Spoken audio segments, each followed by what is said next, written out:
Jadi Pak Jokowi tidak usah terlalu tahan harga diri sebagai presiden, jadilah rakyat biasa, datangi nanti 18 Oktober ke PN Jakarta Pusat, kemudian bawa ijazah SD, SMP, SMA-nya Pak Jokowi.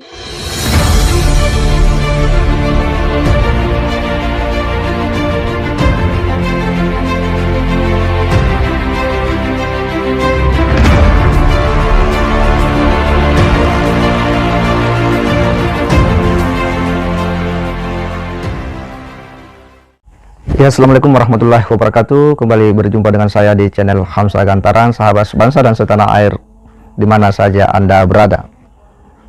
Kembali kita akan menyampaikan ulasan terkait Bambang Trimulyono yang hari ini semakin heboh, makin hari makin viral, makin hari makin menyita perhatian publik. Dan kali ini yang ikut angkat bicara adalah salah seorang tokoh nasional di era reformasi hingga hari ini, yakni Bapak Amin Rais. Tentu ini juga cukup unik tokoh seperti Bapak Amin Rais ini yang memiliki rekam jejak yang sudah tak bisa lagi dihitung bagaimana kiprahnya di negara ini sejak era reformasi hingga saat ini. Kemudian juga masih terus eksis dalam memantau perkembangan situasi politik, sosial, dan kemasyarakatan. Hingga Bambang Trimulyono dan Gus Nur juga menyita perhatian Bapak Amin Rais.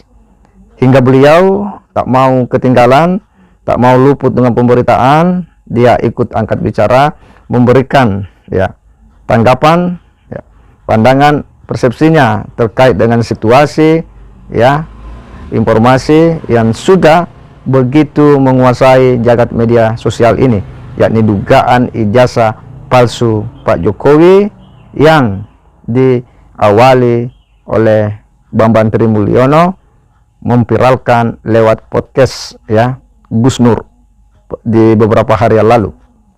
Tapi sebelum itu kita akan coba menyimak dulu seperti apa pandangan daripada Bapak Amin Rais ini yang juga tentu sangat menyita perhatian kita bagaimana tokoh sekaliber Pak Amin Rais juga ini angkat bicara. Mari kita simak.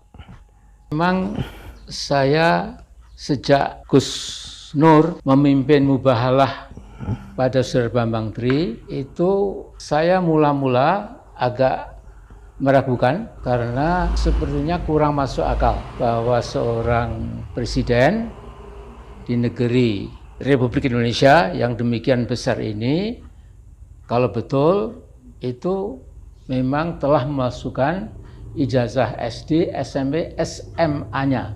Nah, menurut saya ada cara yang amat sangat simple, sederhana, dan dalam tempo yang singkat. Jadi Pak Jokowi tidak usah terlalu tahan harga diri sebagai presiden, jadilah rakyat biasa, datangi nanti 18 Oktober ke PN Jakarta Pusat, kemudian bawa ijazah SD, SMP, SMA-nya Pak Jokowi untuk mematahkan gugatan Bambang Tri yang dibantu oleh 4 advokat yang saya kira sangat tangguh. Jadi saya akan datang, kemudian saya tunjukkan, ini loh ijazah saya SD Muhammadiyah 17 Juli tahun 1956. Yang negeri itu memang sedang missing, sedang saya cari.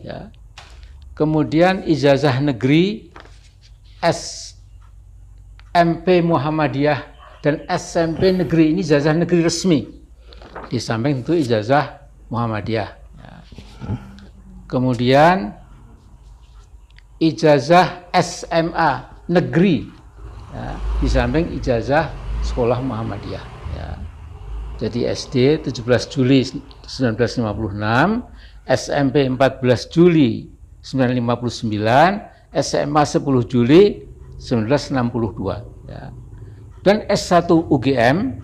Demikian juga Pak Jokowi, please do come itu PN Jakarta Selatan. Ya cukup mungkin 10 menit ya Pak Jokowi tunjukkan ini loh ijazah saya yang asli.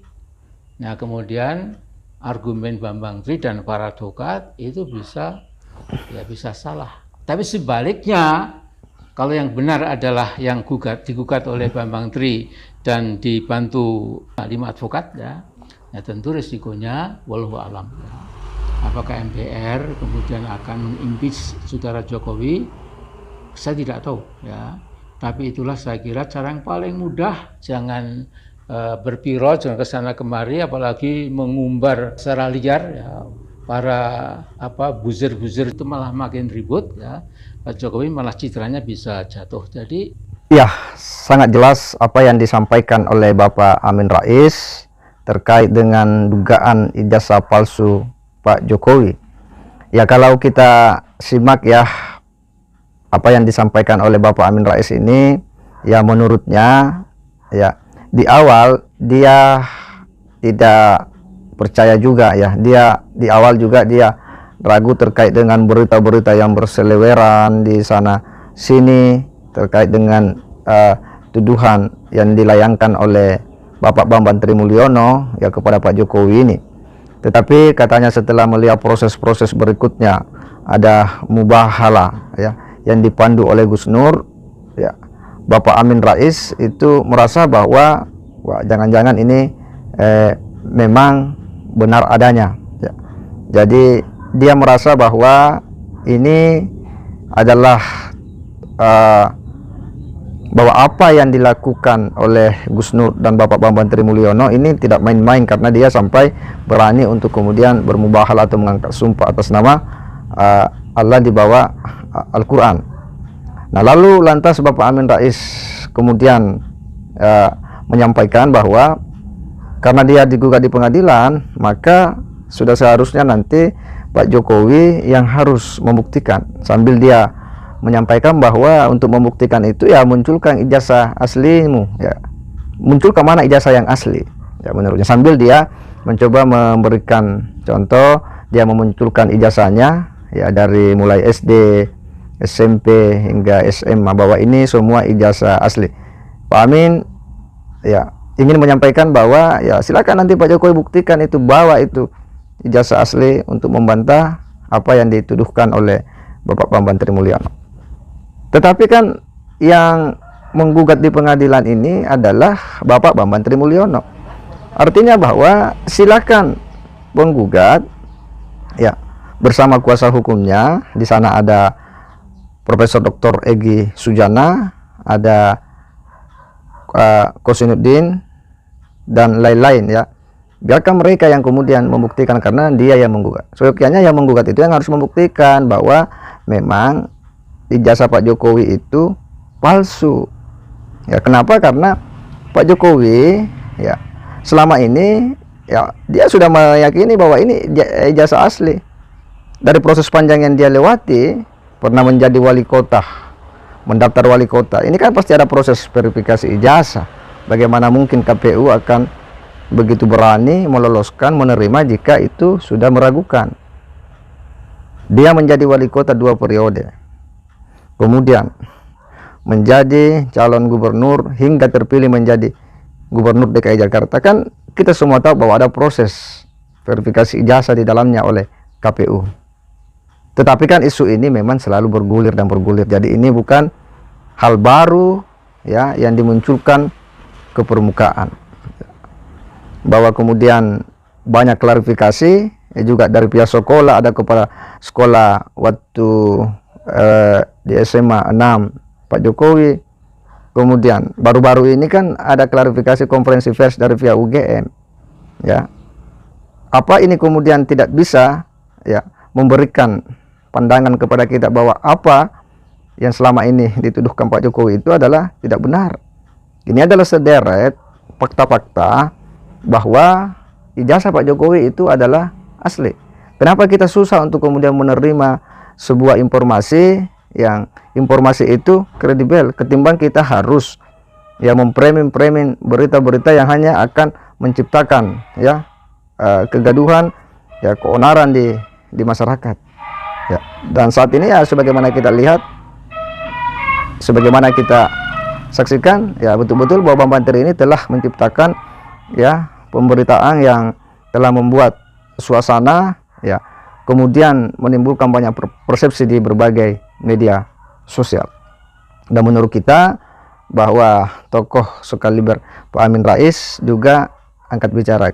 Kita tidak tahu apa maksud dibalik itu semua. Biarkanlah nanti kemudian publik memberikan penilaian ya terhadap ya suara-suara yang disampaikan oleh Pak Amin Rais ini terkait dengan ya upaya-upaya Bang Banteri ya, termasuk Sugi Nur untuk mempopulerkan informasi ini yang membuat banyak orang kemudian berani angkat bicara.